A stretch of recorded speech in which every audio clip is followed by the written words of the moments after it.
नमस्कार दोस्तों, बहुत बहुत स्वागत है। हम लोग अपना देखेंगे क्वेश्चन आंसर कौन बनेगा करोड़पति की तैयारी करने के लिए।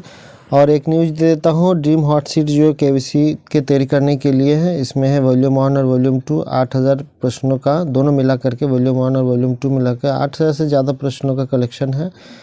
आप लेना चाहते हो तो 8969021717 पे मैसेज कर सकते हैं। इसके बारे में डिटेल में बता दूंगा और ये भी दिखा दूंगा कि पिछले साल कितने सारे क्वेश्चन आए थे।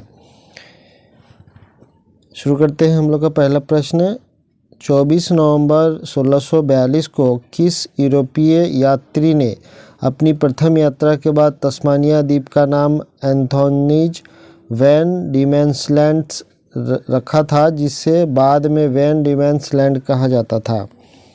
ये मार्क जोसेफ, बी एबेल तस्मान, सी विलियम जेम्स जून, डी जेम्स कुक। इसका आंसर होगा बी अबेल तस्मान। किसी यूरोपीय द्वारा तस्मानिया को पहली बार जो देखने का सूचना वो 24 नवंबर 1642 को डच खोजकर्ता अबेल तस्मान ने दिया था। उन्होंने अपने प्रायोजक यानी कि जो बंदोबस्त किया था मैनेजमेंट डच ईस्ट इंडीज के जो गवर्नर थे उसके नाम पर द्वीप का नाम एंथोनीज वैन डीमेंसलैंड रखा था। बाद में अंग्रेजों द्वारा इसका नाम छोटा करके वैन डीमेंसलैंड कर दिया गया था और इसके बाद फिर अभी तस्मानिया कर दिया गया है। 1742 में मार्क जोसेफ मेरियड ड्रू फ्रांसवे के नेतृत्व में एक फ्रांसीसी अभियान द्वीप पर उतरा था। कैप्टन जेम्स कुक ने भी 1777 में इस द्वीप को देखा था। अगला प्रश्न है, ऑस्ट्रेलिया की खोज करने का श्रेय किस यूरोपीय खोजी को दिया जाता है?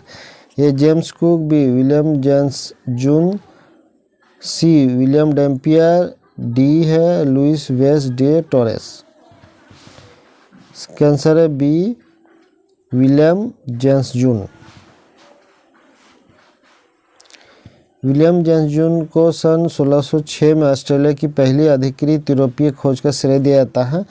एक यूरोपीय द्वारा ऑस्ट्रेलिया पर पहली प्रलेखित लैंडिंग 1606 में हुई थी और डच खोजकर्ता विलियम जेम्स जून के केप यार्क प्रायद्वीप के पश्चिमी किनारे पर उतरे और लगभग 300 किलोमीटर समुद्री तट का चार्ट बनाए थे उन्होंने।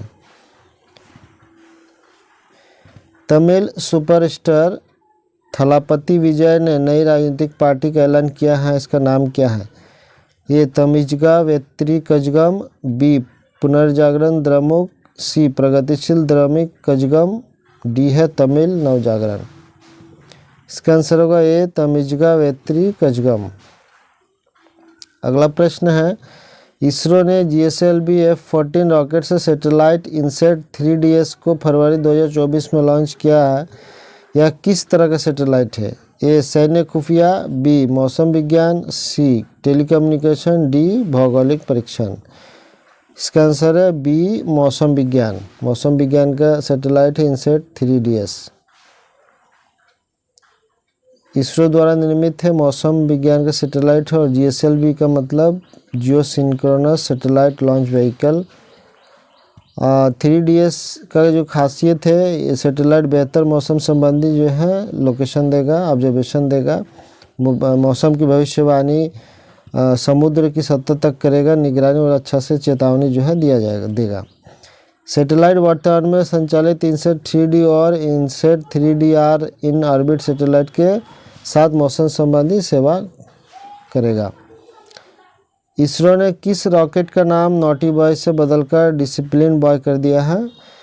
ए GSLV, बी PSLV, सी GGSB और डी में है मैक 3। इसका आंसर होगा ए GSLV। GSLV जो है बहुत अच्छा काम कर रहा है, इसलिए उसका नाम बदल दिया गया है नॉटी बॉय से जो है डिसिप्लिन बॉय। और अगला प्रश्न है, अवधी भाषा में लिखे गए रामायण का क्या नाम है? ए कृत्तिवश रामायण, बी रामचरितमानस, सी रामकियन, डी रघुवंशम। इसका आंसर है बी रामचरितमानस। रामचरितमानस तुलसीदास द्वारा लिखा गया। कृत्तिवश रामायण कृत्तिवास यानी बंगला में लिखा गया है, कृत्तिवश रामायण बंगला में है और रघुवंशम कालिदास द्वारा लिखा गया। रामकियन थाईलैंड में रामायण का रूप है। हिकायत शेरी राम ये मलय भाषा के रामायण है। ये नीचे का जो दो नाम है रामकियन और हिकायत शेरी राम इम्पोर्टेंट है हम लोग के लिए। इसके बाद है इंडोनेशिया में राम कथा को ककनीन या काकाविन रामायण के नाम से जाना जाता है और इंडोनेशिया में इस तरह के रामायण के रचयिता कवि योगेश्वर को माने जाते हैं। अगला है कंबन ने रामायण किस भाषा में लिखे थे? ए तेलुगु, बी मलयालम, सी कन्नड़, डी तमिल। इसका आंसर होगा डी तमिल। कवि कंबन ने तमिल में रामायण लिखे थे। कौन से अप्सरा ने महर्षि विश्वामित्र का ध्यान भंग किए थे? ए मेनका, बी उर्वशी, सी रंभा, डी तिलोत्तमा। फ्रेंड्स से जो ई बुक आप लोग लेंगे तो उसमें अभी आने वाला दिसंबर तक, इस साल 2024 के दिसंबर तक जितना भी वीडियो का क्वेश्चन बनाऊंगा पर्सनली मैं भेज दिया करूंगा। अपडेट उस ई बुक में भी करते जाऊंगा जिससे आपको फ़ायदा मिलेगा थोड़ा। इसका आंसर होगा ए मेनका। अगला है कौन सा ऋषि गंगा नदी के सारा जल को पी गए थे? ए अगस्त ऋषि, बी जाह्नू ऋषि, सी च्यवन ऋषि, डी गौतम ऋषि। ये शायद केबीसी में पूछा गया, फिर भी ऑडिशन वगैरह में पूछ सकता है। बी जाह्नू ऋषि। अगला है कौन सा ऋषि समुद्र का सारा जल पी गए थे? वहाँ पे गंगा जी को पी गए थे और ये सवाल में है समुद्र का सारा जल पी गए थे। ये भी लग रहा है केबीसी में पूछा गया। ए महर्षि अगस्त्य, बी महर्षि कंदु, सी महर्षि विश्वामित्र, डी महर्षि वशिष्ठ। इसका आंसर होगा ए महर्षि अगस्त जी समुद्र का सारा जल पी गए थे हथेली पे। तो फ्रेंड्स ई बुक के लिए व्हाट्सएप नंबर 8969021717 मैसेज कीजिएगा। मैं PDF भेजूंगा जिसमें सारा डिटेल रहेगा और उसका कैसा क्वेश्चन वो भी रहेगा, साथ में पिछला साल कितना क्वेश्चन आए। तो वीडियो देखने के लिए बहुत बहुत धन्यवाद। जल्द मिलते हैं एक नए वीडियो के साथ। लाइक जरूर कर दीजिएगा। नमस्कार।